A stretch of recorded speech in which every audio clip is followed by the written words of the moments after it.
Hey, Steve Gamache here for another Chef Knives to Go quick look product review. And what we have this time is the Tabata Aogami, our blue number 2 Gyuto 210mm knife. And so this line of knives has 3-layer construction. The center core cutting edge steel that goes down the middle. You can see that kind of peeking out right there from the edge. Excuse me. Is what's known as Aogami, our blue paper, number 2, reactive high carbon steel. Heat treat should be in the 61, 62 Rockwell range for that. And the construction has soft stainless cladding on either side of that core steel. So this has a little bit easier maintenance than a full, like soft ironclad knife where the whole thing is reactive. So it looks to me like the cladding also covers the spine, which makes the edge area the only part that you have to, pay super close attention to. But like any knife, you should use it, clean it, dry it thoroughly, and put it away when you're done. I do that regardless of knife steel type, reactive, non-reactive, stainless, and so on. It's just kind of a good standard habit to get into. The weight and dimensions on these can be a little bit different from knife to knife with the way they're made. This particular one is 203 grams or 7.2 ounces, and the edge length is about 215 millimeters or 8.5 inches from the tip to the back of the heel. Overall length with this handle is about 14.5 inches.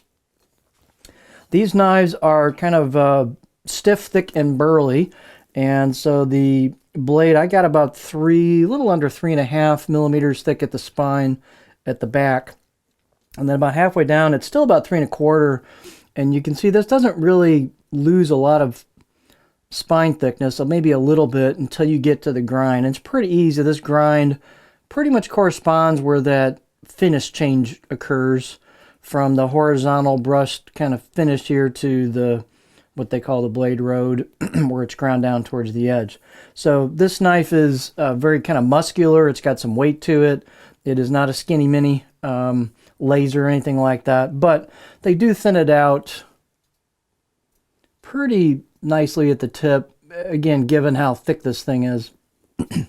Very stiff blade, and it thins out pretty nicely at the edge as well. So this thing should have a pretty good combination of kind of a muscular feel, some weight to it on the board, along with some good performance as well, kind of a good compromise. But it's definitely, if you like something with some mass and some stiffness to it and kind of a little muscular feel, this is it.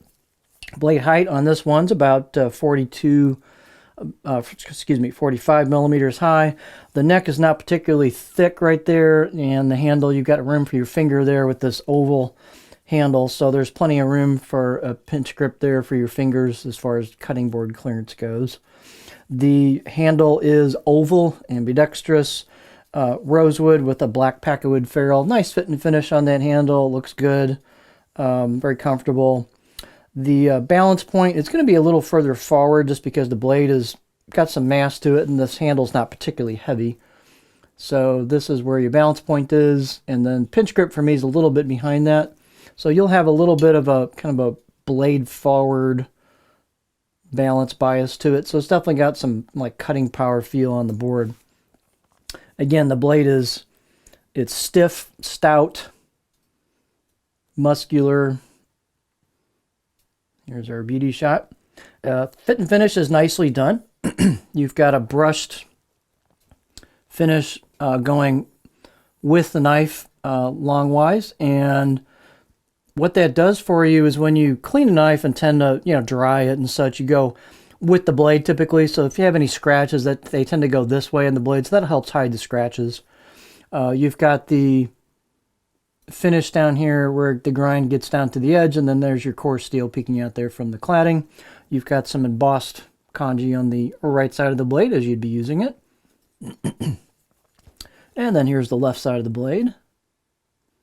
So it's nicely finished. They've done a little bit of relief on the spine.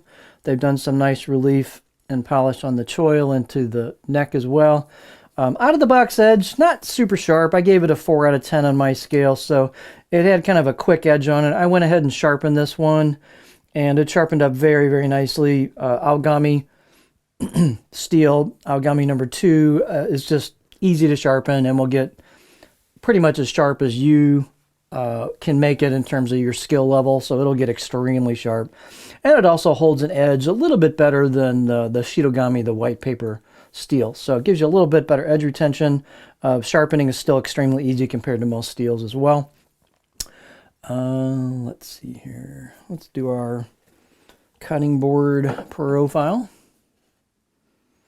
Again, this style of blade is just, it's thicker, heavier, but it should have some good performance as well. So it's just quite a bit different from a very thin laser style blade. And if this is kind of up your alley, this is an excellent choice. It's stainless clad, which makes it a little bit easier on the maintenance. So here's our cutting edge profile. You can see it flows into a decent stop towards the back. Nicely done on the edge profile. It smoothly flows into that stop. So you've got some spot towards the back that will be great for chopping. The tip isn't super high relation to the center line, so it's a fair amount of curve though, so I can still get up in that area there before it wants to dig the tip in. So this will still rock nicely over, you know, medium, small stuff, no problem. Again, it's a nice smooth profile. You can do pretty nice tip draws without cranking the handle up too high, but pretty versatile profile. So push-pull cuts, glide cuts, kind of a low, medium belly towards the front half of the blade, a little bit of flat towards the back, quite versatile edge profile. So if you're looking for an easy to sharpen blade with that great Aogami #2 core steel with some stainless for easy maintenance, something with a little bit of meat to the blade and some weight to it, this is an excellent choice. This is the Tabata Aogami R Blue #2 Gyuto 210mm knife from Chef Knives to Go.